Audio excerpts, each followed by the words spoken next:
You will recall that the Presidential Task Force had in the previous briefings stated that the aim of the phase 2 was to sustain the gains from earlier steps taken for pandemic control and to enable additional sectors of the economy restart activities.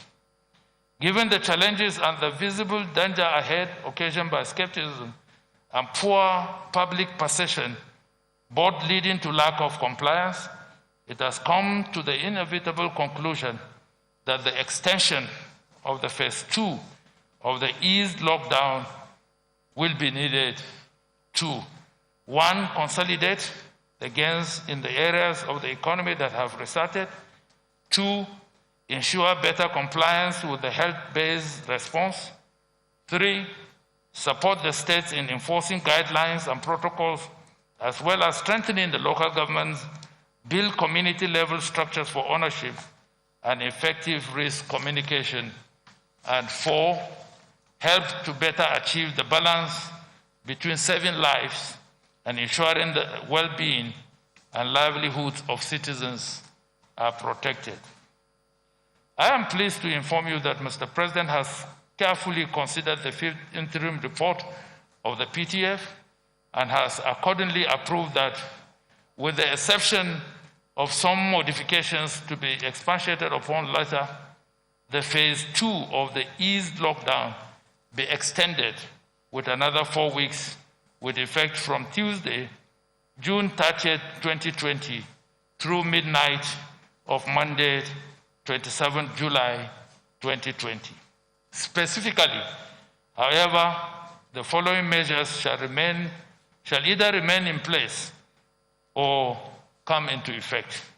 1, maintaining the current phase of the national response for another 4 weeks, in line with modifications to be expatiated upon by the national coordinator.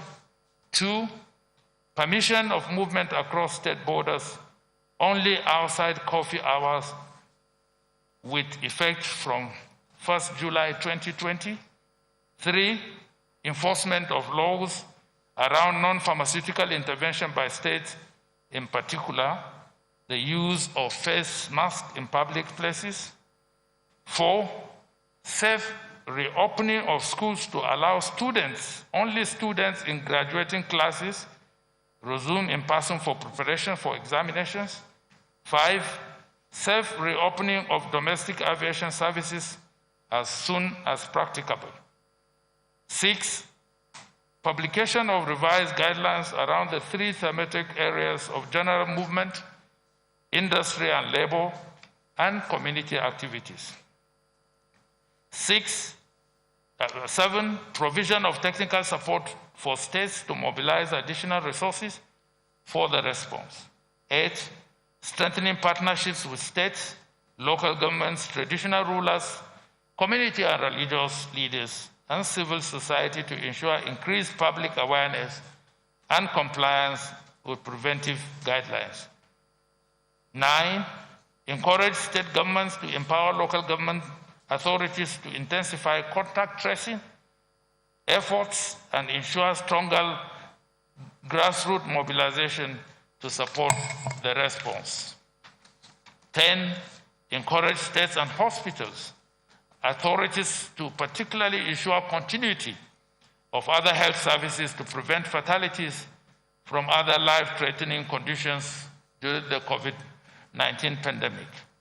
And 11, deepening of collaboration with other groups at state and federal levels to harmonize the country's COVID-19 response in the short, medium, and long terms.